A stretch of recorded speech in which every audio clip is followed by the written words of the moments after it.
Siri nzito ya mbinguni ni hii. Kaa unisikilize kwa makini leo. Ukiwa na uhusiano na Mungu kisha ukaanguka katika majaribu, huzuni yako hugeuzwa na kuwa fundisho linalokupa mwanga wa kuelewa kilichokuangusha na unapona. Ukiwa nje ya uhusiano huo, kila ukianguka unabaki chini, maana hatia ya anguko lako hubaki ndani ya moyo na linakupelekea kujilaumu na kujiona hufai siku zote. Wakorintho wa pili 7:10, kwa maana huzuni ya kiungu huleta toba iletayo wokovu, wala haina majuto, lakini huzuni ya kidunia husababisha mauti. Kuna aina mbili za mauti, na ya kwanza ni kufa kimwili, ya pili ni kufa kiroho.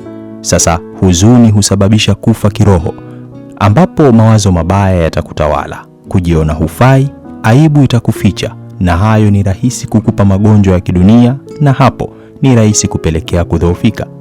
Sasa Yesu Kristo anatualika kwenye uhusiano huo ili tutoke mautini kuja uzimani.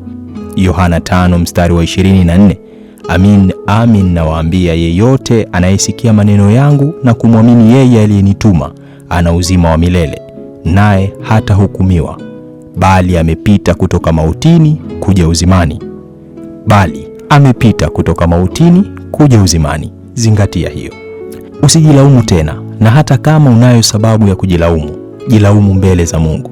Maneno yake yana faraja itakayokutoa kwenye hayo maumivu. Tuombe.